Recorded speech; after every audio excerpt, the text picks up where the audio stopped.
नमः शिवाय। हर हर महादेव। भोलेनाथ की कृपा सभी शिव भक्तों पर हमेशा बनी रहे, इसी कामना के साथ आज की वीडियो में मैं आपको पार्थिव शिवलिंग की पूजा की संपूर्ण विधि बताऊंगी।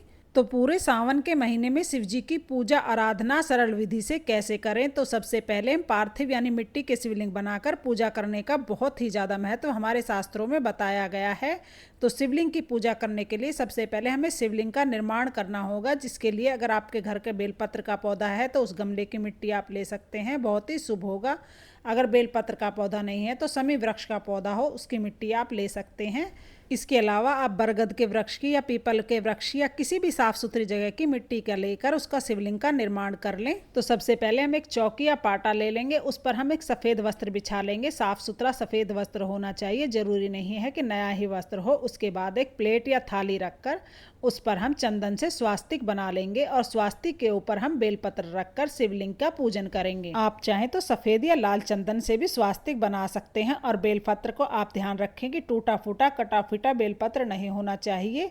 तो अगर इस तरह से हम मिट्टी का शिवलिंग बनाकर सावन में पूजा करते हैं तो भोलेनाथ हमारी समस्त मनोकामनाएं अवश्य पूर्ण करते हैं।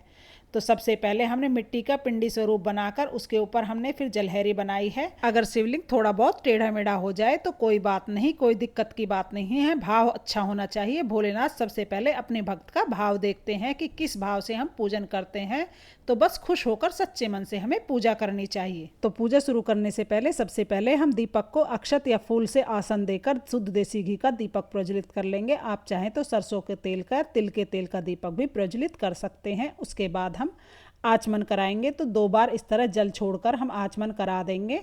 इसके बाद हम पूजा का संकल्प करेंगे। तो अपने सीधे हाथ में एक फूल, एक बेलपत्र, थोड़ा सा जल और थोड़े से चावल अक्षत लेकर हम संकल्प करेंगे और भोले बाबा से प्रार्थना करेंगे हाथ जोड़कर कि हे भोले बाबा, मैं आपकी पूजा करने जा रही हूँ, तो मेरी इस पूजा अर्चना को स्वीकार करें। अगर मेरी पूजा में कोई कुछ गलती हो जाए तो मुझे माफ़ करें और मेरी मनोकामनाओं को पूर्ण करें। इस तरह से हम यह सारी चीज़ें भोलेनाथ के चरणों में छोड़ देंगे। अब देखिए, एक तांबे के लोटे में पहले गंगा जल की कुछ बूंदे डालकर उसे शुद्ध जल से भरकर सबसे पहले शिव जी का हम जल से अभिषेक करेंगे। इसके बाद कच्चे दूध से अभिषेक करेंगे और फिर वापस शुद्ध जल से अभिषेक करेंगे। अभिषेक करते समय ओम नमः शिवाय, ओम नमः शिवाय या शिवाय नमः, इस तरह का मंत्र हम जरूर जप करते रहेंगे। मन ही मन हम मंत्र का जाप करेंगे और शिवलिंग के चारों तरफ जल और दूध चढ़ाएंगे, क्योंकि शिवलिंग में ही शिव परिवार का वास होता है।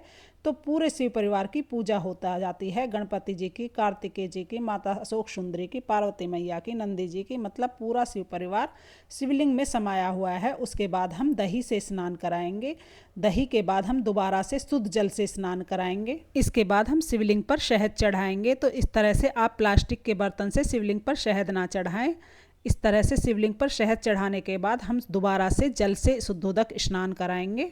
इसके बाद हम शक्कर से अभिषेक करेंगे। तो इस तरह थोड़ी सी शक्कर से अभिषेक करने के बाद फिर हम दोबारा से जल से अभिषेक करेंगे। इसके बाद हम घी से अभिषेक करेंगे और फिर हम दोबारा से जल से अभिषेक करेंगे। तो इस तरह दूध, दही, घी, शहद, शक्कर, 5 चीज़ों से अभिषेक करने के बाद जल से हमें 5 चीज़ों के बाद अभिषेक कराना है। आप चाहें तो पंचामृत में 5 चीज़ें मिलाकर एक बार में भी अभिषेक कर सकते हैं। इसके बाद हम बाबा का श्रृंगार करेंगे। तो सबसे पहले वस्त्र रूपी हम जनेऊ समर्पित करेंगे। अगर आपके पास जनेऊ है तो जनेऊ समर्पित करें, नहीं तो आप कलावे को भी वस्त्र रूप में समर्पित कर सकते हैं। इसके बाद हम चंदन से पूरे शिव परिवार का तिलक करेंगे। हल्के हाथों से धीरे धीरे आराम से हम तिलक करेंगे, क्योंकि अभी शिवलिंग गीला है, मिट्टी से बनाया हुआ है, तो हल्के हाथ से हमें तिलक करना है। इस तरह से बहुत ही प्रेम भाव से हम ओम नमः शिवाय का जाप करते हुए तिलक करेंगे। देखिए, अगर आपके पास कोई सामग्री कम है तो चिंता की कोई बात नहीं है, क्योंकि भोलेनाथ अपने भक्त का भाव देखते हैं। सामग्री कम हो या ज़्यादा इससे कोई फर्क नहीं पड़ता है। तो इस तरह से हम चंदन से तिलक करेंगे। पूरे शिव परिवार का हम यहाँ पर तिलक कर देंगे। गणेश भगवान का, कार्तिकेय भगवान का, माता अशोक सुंदरी का, सभी का हम यहाँ पर, नंदी महाराज को, सभी को, पूरे शिव परिवार शिवलिंग में समाहित होता है। तो हम यहाँ पर सभी को तिलक कर देंगे। इस तरह से हम सजा लेंगे। इसके बाद हम अक्षत समर्पित कर देंगे और फिर हम बेलपत्र समर्पित करेंगे। बेलपत्र कहीं से भी कटा फिटा नहीं होने चाहिए, इस बात का आप ध्यान रखें। और बेलपत्र की डंडी तोड़कर ही आप बेलपत्र समर्पित करें और बेलपत्र की चिकनी साइड को आप बेलपत्र को शिवलिंग को छुआकर समर्पित करें। बेलपत्र हमेशा उल्टा चढ़ाया जाता है, इस बात को आपको जरूर को ध्यान में रखना है। आप चाहें तो बेलपत्र पर अपनी मनोकामना भी लिख सकते हैं, टीका लगाकर भी अर्पित कर सकते हैं। उसके बाद हम फूल समर्पित करेंगे। हो सके तो सफ़ेद फूल बाबा को जरूर समर्पित करें और अपने मन में सच्चा भाव रखते हुए जो हम प्रभु से मांग रहे हैं वह हमारी भावना अवश्य पूर्ण हो। इस तरह हम मन में अपनी आत्मा में परमात्मा को बिना कहे ही हमारी बातें परमात्मा तक पहुंच जाती हैं। तो खुश होकर प्रसन्न होकर मन से पूजा कीजिएगा भोलेनाथ की। और फूल हो तो फूल अर्पित कर दीजिएगा, नहीं तो बिना फूल के भी आप पूजन कर सकते हैं। उसके बाद हम सबसे प्रिय बाबा की भस्म समर्पित करेंगे। बाबा को भस्म अति प्रिय है तो भस्म आप जरूर समर्पित कीजिएगा। उसके बाद हम भोलेनाथ का सुंदर श्रृंगार करेंगे और भोलेनाथ की जो भी प्रिय चीज़ें हैं वह हम उन्हें समर्पित कर देंगे। इसके बाद हम भोग लगाएंगे। तो भोग में आप बतासे, गुड़ या मिश्री किसी भी चीज़ का भोग लगा सकते हैं। मैं यहाँ पर मिश्री का भोग लगा रही हूँ। अगर आपके पास मिठाई उपलब्ध हो या कोई फल उपलब्ध हो तो आप फल का भोग लगाएं। गणेश भगवान को दुर्वा समर्पित करें और मुख शुद्धि के लिए एक लौंग का जोड़ा और एक हरी इलायची जरूर समर्पित करें। साथ ही में जल भी आप जरूर रखें। तो यहाँ पर बाबा को रोली, भस्म, अबीर सभी चीज़ें मैंने समर्पित कर दी हैं। जो भी आपको उपलब्ध हो जाए सामग्री वो आप बाबा को समर्पित करें। इसके बाद अगर आप चाहें तो यहाँ पर बैठकर हाथ में पुष्प और जल लेकर आप चाहें तो ओम नमः शिवाय का जाप कर सकते हैं या शिव चालीसा का पाठ कर सकते हैं। उसके बाद हम बाबा की आरती करेंगे। तो बहुत ही प्रेम पूर्वक सबसे पहले हम गणेश भगवान की आरती करेंगे, फिर भगवान भोलेनाथ की आरती करेंगे, पार्वती माता की आरती करेंगे।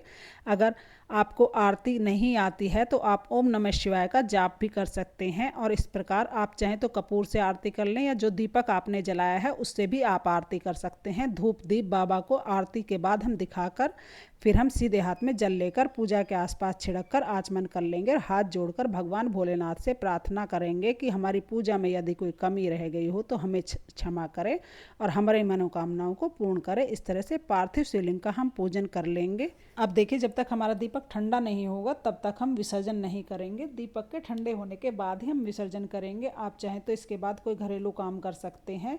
उसके बाद हम पार्थिव शिवलिंग का विसर्जन किस तरह से करना है यह आप देख लेते हैं। सबसे पहले हम किसी बर्तन में, किसी बड़े पात्र में हम जल भर लेंगे। उसमें आप चाहे तो कुछ फूल डाल लें, आप चाहे तो इत्र डाल लें।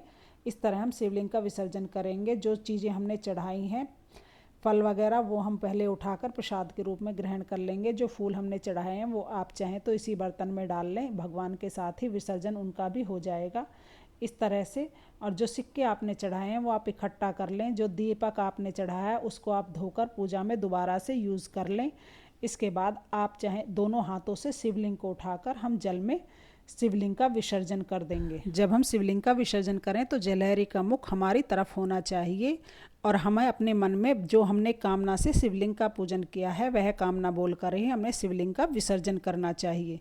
इस तरह से भोलेनाथ हमारी मनोकामना अवश्य पूर्ण करेंगे। तो इस वीडियो में मैंने पार्थिव शिवलिंग के पूजन और विसर्जन तक की संपूर्ण जानकारी देने की पूरी कोशिश की है। वीडियो अगर आपको पसंद आई हो, वीडियो आपके लिए थोड़ी भी यूज़फुल हो तो प्लीज़ वीडियो को लाइक कर देना और मेरे चैनल को सब्सक्राइब कर लेना। महादेव की कृपा आप पर, आपके परिवार पर हमेशा सर्वदा बनी रहे, इसी मनोकामनाओं के साथ मिलते हैं अगली वीडियो में। तब तक के लिए ओम नमः शिवाय। हर हर महादेव।